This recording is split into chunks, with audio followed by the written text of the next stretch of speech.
Good day everyone, welcome to my channel. So in this video we will write a program to ask the user to give two numbers, and then the program will compute the quotient of the two given numbers and display the results using Scala or scalable programming language. Before we start, I would like to say thank you so much to all my viewers, silent viewers and supporters in my channel. Thank you for watching my videos. If you are new with my channel and then you like this video, please hit the like button. Don't forget to share, and please support my channel guys by clicking the subscribe button. So let's begin. I will put a link in the video description where you can download the complete source code of our tutorial video for today. You may click the notification bell so that you will be notified with my newly uploaded video. Okay, so we have here problem or machine problem. Write a program to ask the user to give two numbers, and then the program will compute the quotient of the two given numbers and display the result on the screen. So we have here several comments, and then we have here Java util scanner for input output, object division, dev main, it is the starting point of every Scala program, var input, print division of two numbers using Scala. In this line of code, we are asking the user to give first value that will be stored in our variable num underscore val underscore 1, which has a data type of double. The same thing with second value that will store in our num underscore val underscore 2. And then for the process, we have here results equals num underscore val 1 divide over num underscore val underscore 2.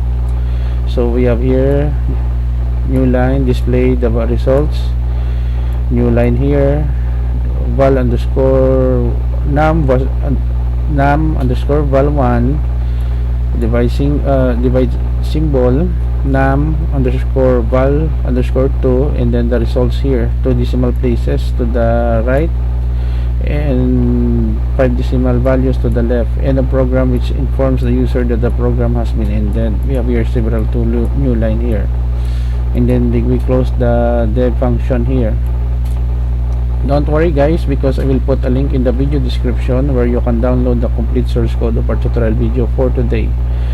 Let us go with our Microsoft Visual Studio Code to run the program. So we issue a command Scala division.scala, press the enter key, and then let us wait to execute the program.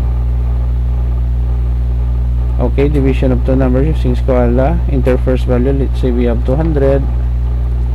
Second value we have 10.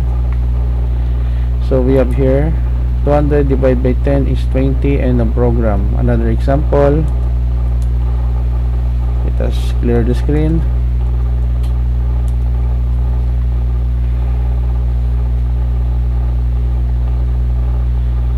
Let us wait. Enter first value, let's say 50.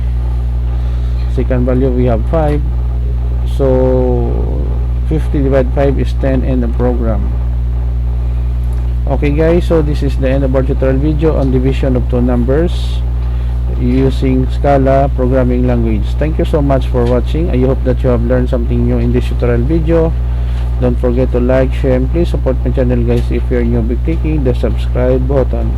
See you in the next video tutorial guys. This is your friend Jake saying bye bye for now.